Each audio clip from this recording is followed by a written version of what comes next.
Indrajit study point में आप सभी का स्वागत है। हम पढ़ रहे हैं एनसीईआरटी क्लास 11 अध्याय 6 मंदिर स्थापत्य और मूर्ति कला भाग 4, जिसमें हम पूर्वी भारत के बारे में पढ़ेंगे।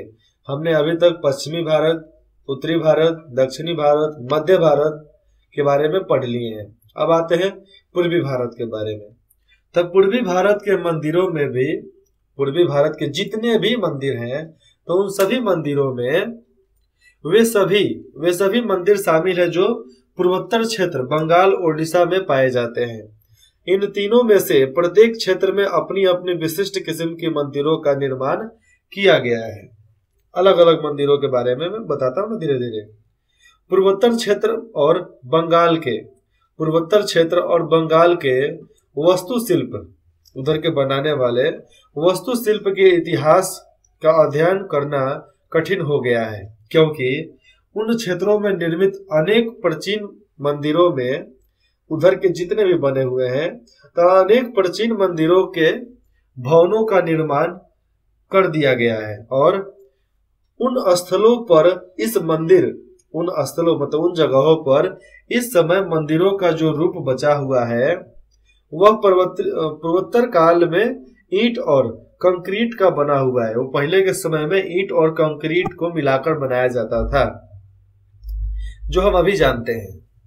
किस चीज का? ईंट और कंक्रीट को, मतलब सीमेंट को मिलाकर बनाए जाते थे, जिससे उनका मूल्य मतलब क्या हो, कितने कारीगर हैं, कितना बरियार है उसका, तो उनका मूल्य रूप ढक गया है। इसलिए उसको ज्यादा लोग जानते नहीं है। फिर भी ऐसा प्रतीत होता है, ऐसा माना जाता है कि चिकनी पक्की मिट्टी टेराकोटा ही भवन निर्माण, जैसा उधर निर्माण हुआ है वैसा ही भवन निर्माण के लिए पटिया फलक बनाने के लिए मुख्य माध्यम थी। मतलब पट्टी और फलक बनाने के लिए उसका ही इस्तेमाल किया जाता था। किसका? टेराकोटा में जो पक्की चिकनी मिट्टी जो हुआ करती थी, उसका इस्तेमाल इधर किया जाता था। ये मंदिर आप सामने देख सकते हैं, यह मंदिर है शिव सागर मंदिर असम। और मंदिर शिव सागर मंदिर असम में यह मंदिर स्थापित है। आप घूमने के लिए जा सकते हैं, घूमने वाला इलाका है। ऐसी मिट्टी की पट्टियां फलकों पर, बंगाल में चिकनी मिट्टी की बात चल रही है ना, तो चिकनी मिट्टी, ऐसी मिट्टी की पट्टियां फलके पर बंगाल की 7वीं शताब्दी तक बौद्ध और हिंदू देवी देवताओं की मूर्तियां चित्रित की जाती है। और अब उधर चले जाओगे आप, बंगाल, असम और अरुणाचल में जाओगे, तो उधर सबसे ज्यादा तांत्रिक विधि होती है। मतलब उधर तांत्रिक लोग बहुत ज्यादा मिलेंगे आपको, एक से एक टोटरम करने वाले लोग उधर मिलेंगे। धीरे धीरे उसका ही मतलब समझ में आएगा। असम और बंगाल में भी बड़ी संख्या में प्रतिमाएं पाई गई है, जिनसे उन क्षेत्रों में कुछ महत्वपूर्ण क्षेत्रीय शैलियों के विकास का पता चलता है कि इतना उधर भी बढ़ोतरी हुआ था कला का। अब आता है असम तेजपुर के पास जब जाओगे तो डापरवर्तिया में एक पुराना 6ठी शताब्दी में बना दरवाजा का ढांचा मिलेगा। केवल दरवाजा का ढांचा वहां पर मिलेगा। और तिनस्तुकिया के पास जब आप जाओगे तो वहां पर स्थित रंगागोरा चाय बागान है। रंगागोरा चाय बागान टी स्टॉल से तरह तरह की कुछ प्रतिमाएं मिली है, जिनसे इस क्षेत्र में गुप्तकालीन शैली का आयात, मतलब वहां से सबूत पता चलता है, इनको आगमन पता चलता है कि वहां पर भी ये सभ्यता, ये कला वहां पर आया है। यह वहां का जो इलाका है, यह गुप्त कालोत्तर शैली इस क्षेत्र में 10वीं शताब्दी तक बराबर जारी रही। 10वीं शताब्दी तक उधर रहा, किंतु 12वीं से 14वीं शताब्दी के बीच असम में एक अलग क्षेत्रीय शैली विकसित हो गई। उधर के लोग कुछ अलग बनाने लगे। ऊपरी उत्तरी बर्मा से, आप बर्मा का इलाका ले लो, तो ऊपरी उत्तरी बर्मा से जब उत्तर जाओगे, तो जब असम में टाई लोगों का आगमन हुआ, टाई मतलब वो सब कपड़ा उपड़ा पहनने वाले शायद हो सकते हैं, लेकिन टाई लोग, उनका अलग ही समूह हुआ करता था। जब उनका आगमन हुआ तो उनकी शैली बंगाल की प्रमुख पाल शैली में मिल गई, इसीलिए उसको पाल शैली के नाम से भी जाना जाता है। आप पाली भाषा के बारे में जानते हो तो पाली भाषा उसको आप बोल सकते हैं। उनके मिश्रण से एक नई शैली का विकास हुआ। जब उनसे गुप्तकालीन शैली मिला तो एक नया शैली का वहां पर विकास हुआ, जिसे आगे चलकर गुवाहाटी और उसके आसपास के क्षेत्रों में अहोम शैली कहा जाने लगा। उसको कहाँ पे, गुवाहाटी के इलाके में उसके आसपास में उसको अहोम शैली के नाम से लोग जानने लगे। अब हमने असम के बारे में जान लिया, तब बंगाल के बारे में जान लेते हैं। तो बंगाल, बिहार और बंगाल बांग्लादेश सहित में 9वीं से 12वीं शताब्दियों के बीच की अवधि में निर्मित प्रतिमाओं की शैली को पाल शैली कहा जाता है, क्योंकि ये सब उसी के इलाके में था, जिसका नामकरण तत्कालीन पाल शासकों के आधार पर किया गया है। ठीक है। इस प्रकार 11वीं शताब्दी के मध्य भाग से 13वीं शताब्दी के मध्य भाग तक निर्मित मूर्तियों की शैली को तत्कालीन सेन शासकों के नाम पर सेन शैली कहा जाता है, क्योंकि वो सेन शैली के रखवाले थे और सेन शासक थे, इसीलिए उनको सेन शैली का नाम दिया गया। ऊपर उस क्षेत्र में पाए जाने वाले मंदिर स्थानीय, ऊपर के इलाके में जाओगे जब, तो वहां पर पाए जाने वाले स्थानीय बंग शैली, हमने अब बंग शैली का भी जाना, तो बंग शैली के अभिजनक ही माने जाते हैं। बंग शैली वाले ही उसको बनाए होंगे, जैसा आज सेन शैली के नाम से लोग जानता है उसको। उदाहरण के लिए, क्योंकि उधर ही सब शासक लोग थे ना, इधर नए नए वाले, तो सेन शासक, अमोह शासक, उसके बाद से बंग शासक, नया नया शासक अब बदलते गया तो नया नया शैली भी बदल जाएंगे। उदाहरण के लिए वर्धमान जिले में जब जाओगे तो बाराकड़ नगर के पास स्थित 9वीं शताब्दी के सिद्धेश्वर महादेव मंदिर वहां पर मिलेगा आपको। कौन सा? सिद्धेश्वर महादेव मंदिर का मुर्दार शिखर वहां पर बहुत ऊंचा है और उसकी चोटी पर एक बड़ा आमलक बना हुआ है। चोटी पर जाओगे ना, बहुत बड़ा सा छतरी जैसा बना हुआ है। यह आरंभिक पाल शैली का अच्छा उदाहरण है। उस समय के पाल जो सभ्यता थी, पाल शैली, उसका एक सबसे अच्छा उदाहरण वहां पर प्रस्तुत किया गया है, जैसा आपको वहां पर देखने को मिलेगा। यह ओडिशा के समकालीन मंदिरों जैसा है। जिस तरह ओडिशा का मंदिर है वैसा ही यह भी सब मंदिर है। यह मूल रूप से कुछ शताब्दियों के बाद ऊंचा होता गया है।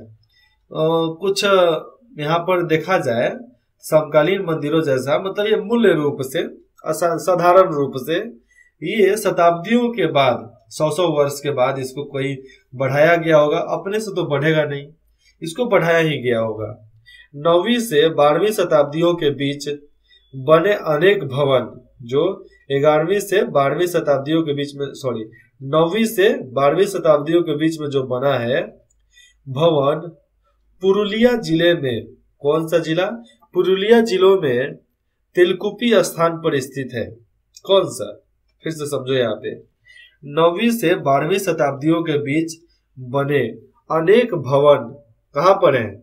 पुरुलिया जिले में तेलकुपी स्थान पर स्थित है। जब इस क्षेत्र में बांध का निर्माण, यहाँ पर आप दृश्य देख सकते हैं, टेराकोटा का मंदिर विष्णुपुर, यह विष्णुपुर मंदिर, विष्णुपुर इलाके में टेराकोटा का मंदिर है। तो जब नहर का मतलब खोज हुआ, वहां से नहर निकाला जाता था। यहाँ पर लिखा गया है कि बांध का निर्माण, कौन सा बांध? नदी का बांध। तो बांध का निर्माण हुआ तो पानी में समा गया। ये भवन उस क्षेत्र में प्रचलित अनेक महत्वपूर्ण शैलियों में से है। बहुत ज्यादा महत्वपूर्ण है ये भवन जी, जिनसे पता चलता है कि तत्कालीन कलाकार उन सभी शेष नागर उपशैलियों से परिचित थे जो उस समय उत्तर भारत में प्रचलित थी। पुरुलिया पुरुलिया जिले में कुछ मंदिर आज भी विद्यमान है, वहां पर देखने को मिलेगा, जो उस काल के बताए जाते हैं। गुप्त काल के मतलब गुप्त काल से उनको जोड़ा जाता है। इन मंदिरों के काले तथा धूसर रंग के बेलसाइट और कोलोराइट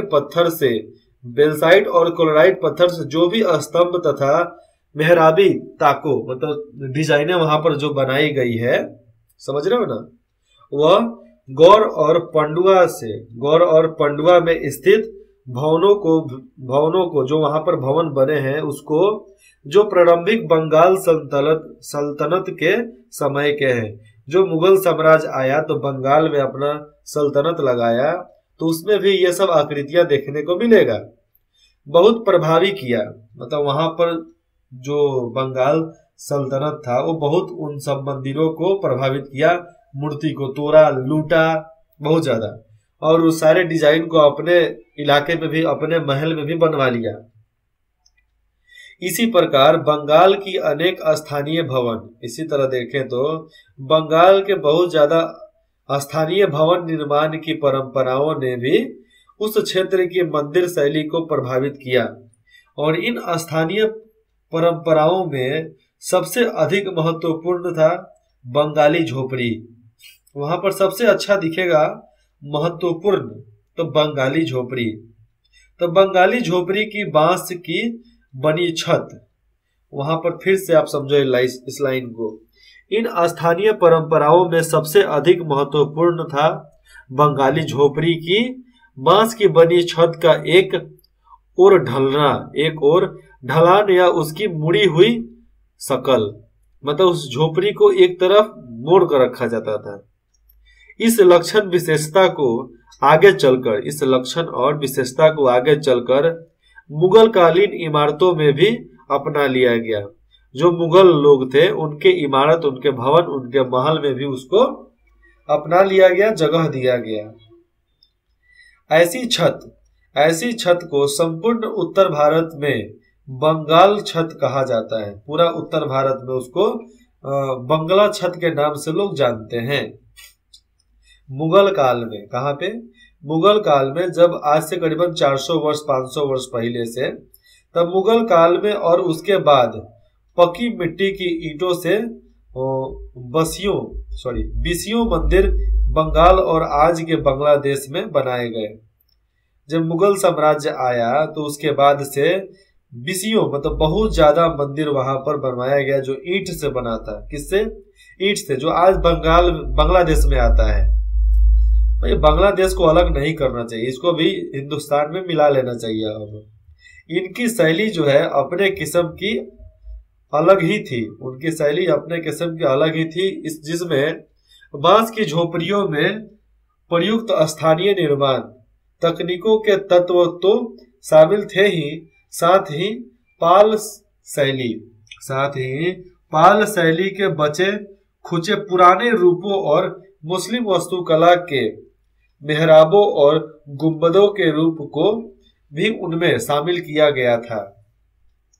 जो मुगल कालीन के गुंबद थे, चाहे हमारे पुराने जमाने के जो गुंबद हुआ करते थे, उन सबको एक मेहराबों में शामिल कर लिया गया। मेहराबों बोले, डिजाइनिंग बोले, चाहे उसको गुंबद बोले, उसी में शामिल करके उसको रखा गया।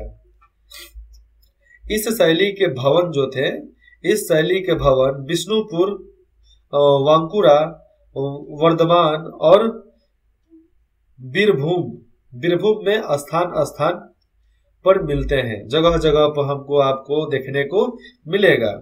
और ये अधिकतर 17वीं शताब्दी के हैं, मतलब आज से करीबन 300 वर्ष पहले के हैं। कितना? आज से 300-400 वर्ष पहले के हैं बस। अब आता है ओडिशा। ये मंदिर है जगन्नाथ मंदिर, पुरी इलाके का जगन्नाथ मंदिर, जो बहुत फेमस इलाका है। ये बहुत ज्यादा पैसा कमाता है। ये करीबन साल भर का टर्नओवर अरबों खरबों में है इसका। ओडिशा, तो ओडिशा की वास्तुकला के मुख्य विशेषताओं को 3 वर्गों में विभाजित किया जाता है। 3 अलग अलग प्रकार में उसको बांटा जाता है, अर्थात रेखापीठ, ढाढकेव और खागड़ा, इन 3 क्षेत्रों में उसको बांटा गया है। तो क्या आपको याद रहेगा कि ओडिशा के वास्तुकला किन किन क्षेत्रों में बांटा गया है? 3 वर्गों में बांटा गया है। कौन कौन से वो वर्ग हैं? वह वर्ग हैं रेखापीठ, ढाढकेव और खाकड़ा। वहां के अधिकांश प्रमुख ऐतिहासिक स्थल प्राचीन कलिंग क्षेत्र, कलिंग शासक जो हुआ करते थे तो कलिंग क्षेत्र में है, यानी आधुनिक पुरी जिले में है। अभी उसको पुरी जिले के नाम से जानते हैं। तो पुरी जिले में स्थित है, जिसमें भुवनेश्वर यानी पुराना त्रिभुवनेश्वर जो पुराना मंदिर था, तो त्रिभुवनेश्वर पुरी और कोणार्क के इलाके शामिल हैं। देखो, जो भुवनेश्वर मंदिर है उससे भी पुराना त्रिभुवनेश्वर मंदिर था, तो वो और पुरी और कोणार्क के इलाके शामिल हैं, उसके अंदर आता है। किसके? ओडिशा के अंदर आता है। ठीक है, तो ओडिशा के मंदिरों की शैली एक अलग किस्म की है। सब जानते हैं कि भैया इलाका अलग है तो मंदिर की शैली भी अलग होगा, जिससे हम नागर शैली की उपशैली कह सकते हैं। तो नागर शैली की उपशैली कौन थी? वल्लभी शैली। तो वल्लभी शैली उसको कहा जा सकता है। आमतौर पर शिखर जिसे उड़ीसा में देवल कहा जाता है, उड़ीसा में उसको क्या बोलते हैं? देवल बोलते हैं। किसको? शिखर को देवल बोला जाता है। इस उपशैली के अंतर्गत लगभग चोटी तक मतलब सबसे ऊपर तक एकदम अधोत्तर यानी बिल्कुल सीधा खड़ा होता है वो, मतलब ऊपर से आपका बिल्डिंग जो जाएगा ना एकदम सीधा खड़ा होते जाएगा, पर चोटी पर जाकर अचानक तेजी से, चोटी पर जब जाएगा तो अचानक तेजी से भीतर की ओर मुड़ जाता है। इन मंदिरों में दिवालियों के पहले सामान्य रूप से मंडल होता है। क्या होता है? मंडल होता है, जिन्हें उड़ीसा में जगमोहन कहा जाता है। क्या बोलते हैं उसको? जगमोहन कहा जाता है। मुख्य मंदिर भी भू योजना, जो मुख्य मंदिर है, जो सामने का मंदिर है, उसको भू योजना मतलब क्या हो जाएगा? जब कोई जमीन होता है तो उस पर कुछ योजना बनाया जाता है, जमीनी योजना, नक्शा भी बोला जा सकता है। तो भू योजना हमेशा लगभग वर्गाकार होता है, मतलब चरखुट्टा होता है। जमीन का किस तरह बिल्डिंग बनाना है, वो मंदिर किस तरह बनाना है, मंदिर तो हमेशा चरखुट्टा ही होगा, लेकिन ऊपर जाकर वो गोल हो जाता था, जिन्हें ओडिशा में जगमोहन कहा जाता है। याद रहेगा कि नहीं रहेगा? हाँ, जो ऊपरी ढांचे के भागों, जो ऊपर वाला जो इलाका है, तो उस भागों में मस्तक पर, मतलब सबसे ऊपर पर वृत्ताकार हो जाता है, मतलब वृत्ताकार उतना भी गोला नहीं लेकिन गोलाकार हो जाता है। इससे लाट लंबाई में लगभग बेलनाकार दिखाई देता है। लाट लंबाई में देखेंगे तो बेलना जैसे हमको दिखाई देगा। बेलना का सिरा होता है ना, ऊपर से आता है झुक जाता है, वैसे ही।